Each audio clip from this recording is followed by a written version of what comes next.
Assalamualaikum warahmatullahi wabarakatuh.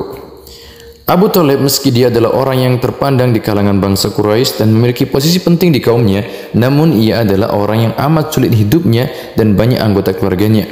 Kondisi tersebut semakin bertambah sulit dengan datangnya tahun paceklik yang terjadi pada bangsa Quraisy sehingga membuat semua panen menjadi gagal dan hewan-hewan ternak tidak dapat mengeluarkan susu.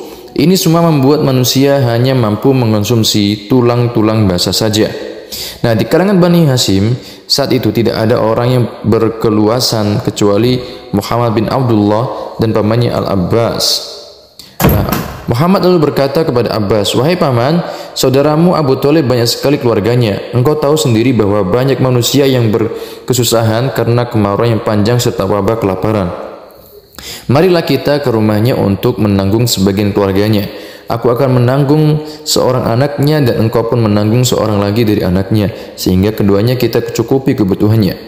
Abbas berkata, "Engkau telah mengajak kepada hal kebaikan dan engkau menyeru kepada kebajikan." Kemudian keduanya berangkat dan bertemu dengan Abu Thalib. Keduanya berkata, "Kami datang berniat untuk meringankan beban keluargamu, sehingga kesulitan penderitaan ini sirna dari diri manusia." Abu Thalib berkata, "Kalian boleh untuk mengambil siapa saja selain Aqil." Maka Nabi Muhammad mengajak Ali dan menjadikan keluarganya, sedangkan Abbas mengajak Ja'far dan menjadikannya sebagai keluarga. Ali terus tinggal bersama Muhammad SAW sehingga saat Allah mengutusnya menjadi seorang nabi yang membawa agama petunjuk dan kebenaran. Dialah yang menjadi orang pertama yang memeluk Islam dari kalangan pemuda. Ja'far pun terus tinggal dengan pamannya sehingga ia tumbuh dewasa, masuk Islam dan berkecukupan bersamanya. Ja'far bin Abi Thalib beserta istrinya Asma binti Umais bergabung dengan rombongan Cahaya sejak perjalanan pertama. Keduanya masuk Islam berkat ajakan Abu Bakar As-Siddiq sebelum Rasulullah masuk ke Darul Arqam. Pemuda Al-Hashimi ini bersama istrinya merasakan siksaan bangsa Quraisy sebagaimana yang dirasakan oleh kaum muslimin lainnya. Keduanya mampu bersabar atas siksaan ini karena keduanya menyadari bahwa jalan menuju surga dipenuhi dengan duri dan syarat dengan hal yang menyakitkan.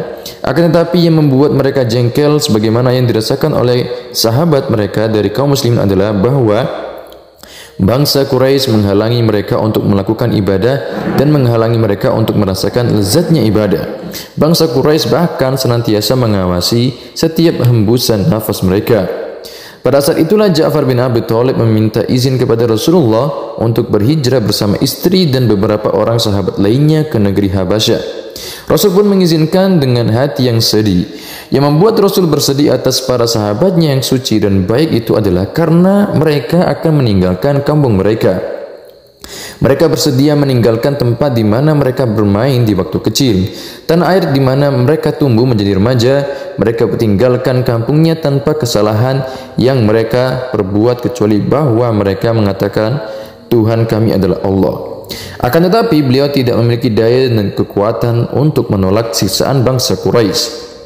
Nah, berangkatlah rombongan kaum Muhajirin pertama ke Habasyah dan salah satu dari mereka adalah Ja'far bin Abu Thalib. Mereka tinggal di sana dengan jaminan keamanan An-Najasyi yang merupakan pemimpin Habasyah yang dikenal adil dan saleh.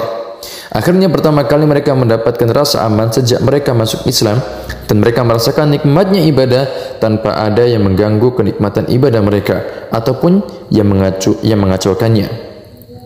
Akan tetapi begitu suku Quraisy mengetahui keberangkatan rombongan muslimin ini menuju Habasyah untuk mendapatkan perlindungan Raja Habasyah demi ketenangan beribadah dan keamanan akidah, mereka pun berencana untuk membunuh rombongan muslimin ini atau menggiring mereka masuk ke dalam sebuah penjara besar. Ummu Salamah berkata, "Begitu kami tiba di negeri Habasyah, kami menemukan perlindungan yang amat baik bagi diri kami sehingga kami merasa aman dalam menjalankan agama. Kami dapat beribadah kepada Allah tanpa ada siksaan atau ucapan yang menyakitkan kami."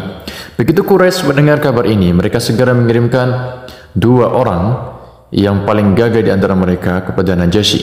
Keduanya adalah Amr bin As dan Abdullah bin Abi Rabi'ah. Mereka berdua dibekali hadiah yang akan diberikan kepada Najasyi dan para pemuka agama di sana. Hadiah tersebut adalah barang-barang yang disukai oleh penduduk Habasyah dari negeri Hijaz. Suku Quraisy juga berpesan kepada kedua utusan ini agar memberikan hadiah kepada para pemuka agama terlebih dahulu sebelum mereka menghadap An-Najasyi untuk membicarakan urusan kami. Begitu keduanya tiba di Habasyah, maka mereka menemui para pemuka agama dan memberikan kepada mereka masing-masing hadiah. Ya, tidak ada seorang pun dari para pemuka agama tadi yang tidak mendapatkan hadiah dari keduanya.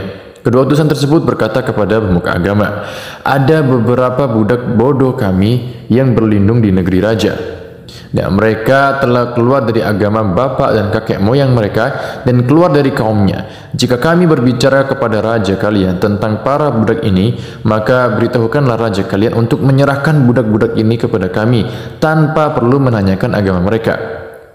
Karena para pemimpin suku mereka amat mengerti tentang kondisi para budak ini dan paham apa yang sedang mereka anut. Para pemuka agama tadi pun mengatakan, iya. Ummu Salamah berkata, tidak ada yang lebih kami benci dari Amr dan sahabatnya daripada An-Najasyi memanggil salah seorang dari kami untuk mendengarkan pembicaraannya. Kemudian keduanya menghadap Najasyi dan memberikan hadiah kepadanya. Lalu berkata, wahai raja, di negeri ini telah berlindung beberapa budak-budak negeri kami yang amat nakal. Mereka datang ke sini membawa agama yang tidak kami ketahui sebagaimana engkau tidak mengetahuinya.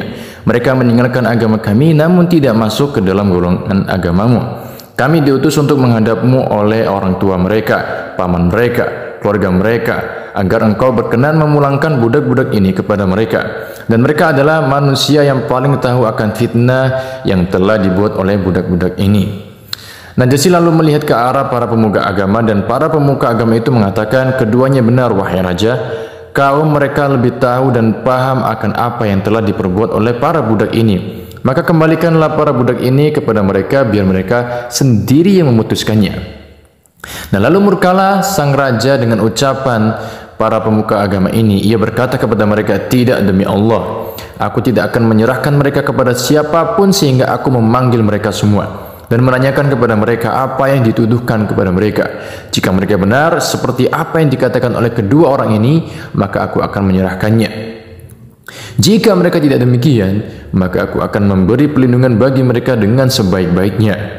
Ummu Salamah melanjutkan kisahnya. Kemudian An-Najasyi mengutus seseorang untuk memanggil kami dan menghadapnya. Lalu kami berkumpul sebentar sebelum berangkat menghadapnya. Sebagian dari kami ada yang berkata, raja akan menanyakan agama kalian.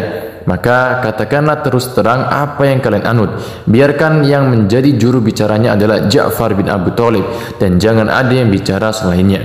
Kemudian kami berangkat untuk menghadap An-Najasyi dan kami dapati bahwa ia juga telah mengundang para pemuka agama. Mereka semua duduk di samping kanan dan kiri An-Najasyi. Mereka semua mengenakan tayalisa dan menghiasi kepala mereka dengan peci. Mereka pun tak lupa membuka kitab di hadapan mereka.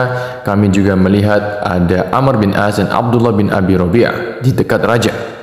Begitu kami sudah ada di majelis, An-Najasyi melihat ke arah kami dan bertanya, apakah agama yang baru kalian anut sehingga kalian meninggalkan agama kaum kalian? Juga tidak membuat kalian masuk ke dalam agamaku, juga tidak masuk suatu agama apapun yang diketahui manusia. Lalu majulah beberapa langkah ke arah An-Najasyi seseorang yang bernama Ja'far bin Abi Thalib. Ya, dia berkata, wahai raja, kami dulunya adalah kaum jahiliyah yang menyembah berhala dan memakan bangkai. Kami melakukan perbuatan keji dan memutuskan tali silaturahmi. Kami adalah kaum yang suka mengganggu tetangga. Yang kuat di antara kami adalah kaum yang suka mengganggu tetangga. Ya, yang kuat di antara kami akan memangsa mereka yang lemah. Kami hidup terus-menerus seperti itu sehingga Allah mengutus orang yang bernama Muhammad sebagai Rasul kepada kami, ya, yang dikenal dengan nasab, kejujuran dan amanah dan harga dirinya. Ia mengajak kami untuk kembali ke jalan Allah agar kami mau mengesahkan dan menyembah dan meninggalkan apa yang pernah kami dan nenek moyang kami sembah selain Allah dari bebatuan dan berhala. Rasul ini memerintahkan kami untuk berkata jujur dan menunaikan amanat. Ia juga menyuruh kami untuk menghubungkan silaturahim dan bertetangga dengan baik, menolak diri dari perbuatan haram dan pertumpahan darah. Ia juga melarang kami untuk mengerjakan perbuatan keji dan ucapan dosa, memakan harta anak yatim dan menuduh wanita yang terhormat. Rasul tadi memerintahkan kami untuk beribadah kepada Allah dan agar kami tidak melakukan kemusyrikan terhadapnya. Kami juga diperintahkan untuk mendirikan sholat, menunaikan zakat dan berpuasa Ramadan. Kami meyakininya dan kami beriman kepadanya. Kami mengikuti Rasul tadi dengan apa yang diwahyukan kepadanya dari sisi Allah. Maka kami menjalankan apa yang halal dan kami menolak apa yang haram. Maka tidak ada lain yang dilakukan oleh kaum kami sendiri kecuali melakukan penyiksaan terhadap kami. Mereka menyiksa kami dengan begitu sadis agar mereka dapat menguji kesetiaan kami kepada agama ini dan mengembalikan kami kepada penyembahan berhala.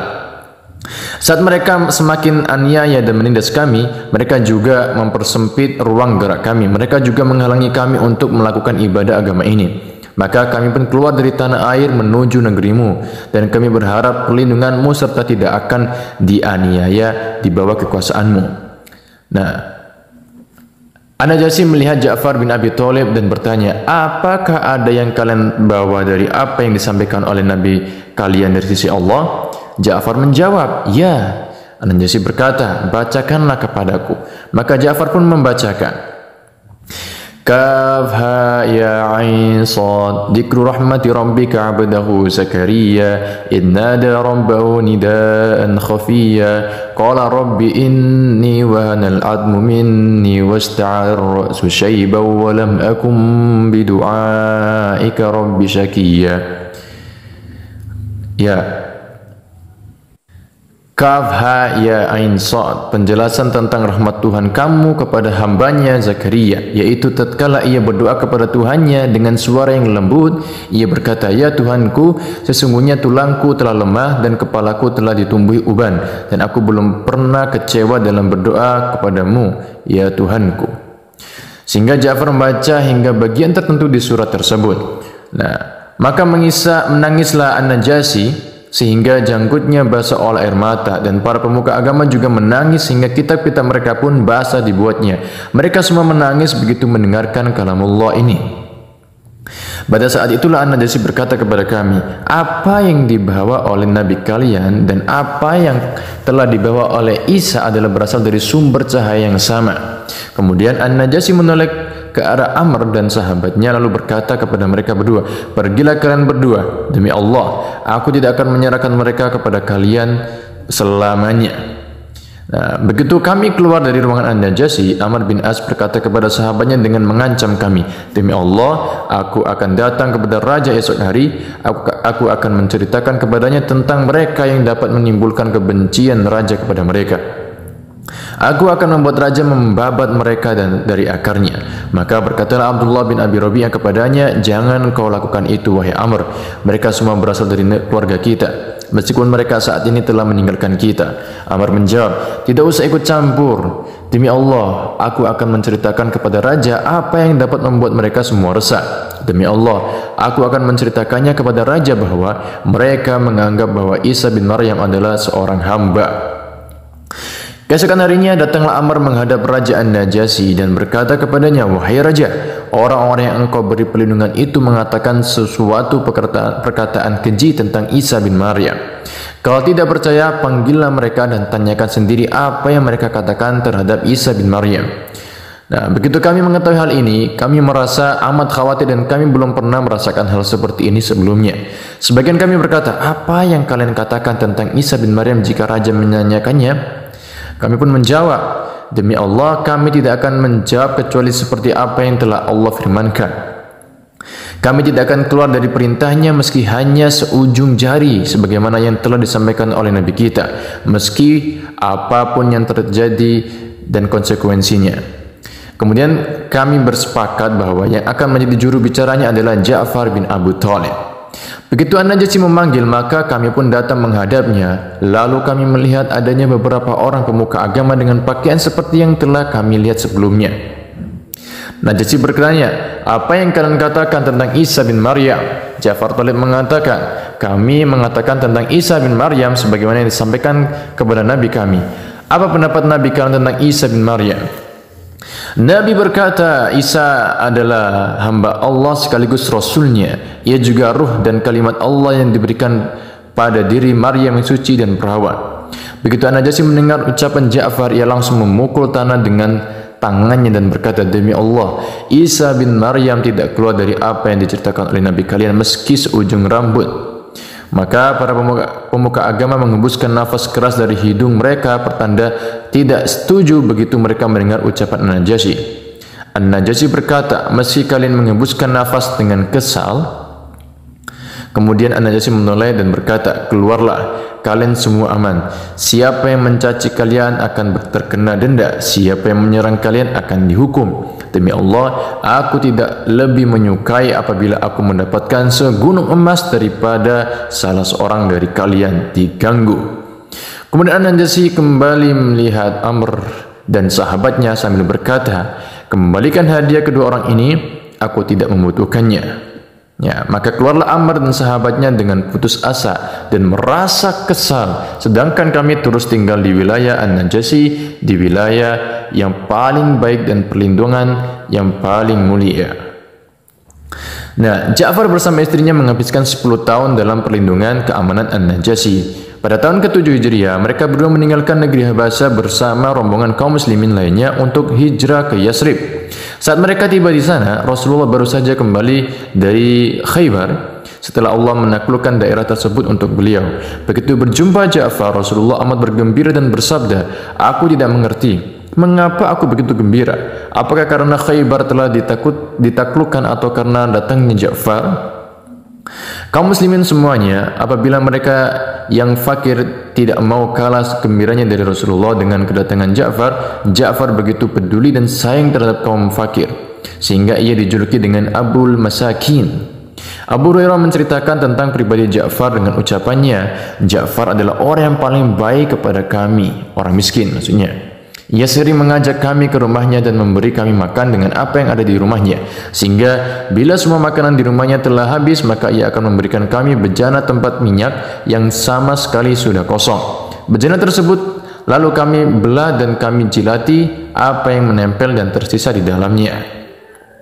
Nah, Ja'far tidak tinggal lama di Madinah. Pada tahun 8 Hijriah, Rasulullah mempersiapkan pasukan untuk menghadapi pasukan Romawi yang berada di negeri Syam. Rasul menunjuk Zaid bin Haritha untuk memimpin pasukan ini. Rasul berpesan, jika Zaid terbunuh atau tewas, maka yang menjadi amir dalam pasukan ini adalah Ja'far bin Abi Thalib. Jika Ja'far bin Abi Thalib terbunuh atau tewas, maka yang akan menjadi amirnya adalah Abdullah bin Rawaha.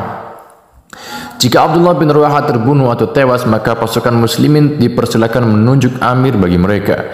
Nah, saat pasukan muslim tiba di Mu'tah, yaitu sebuah desa yang terletak di pinggir negeri Syam di daerah Yordania, mereka mendapati bahwa pasukan Romawi telah menyiapkan 100.000 prajurit yang didukung oleh 100.000 lainnya yang penganut Nasrani, bangsa Arab dan kabilah Lakhm, Judam, Qudaa dan lain-lain.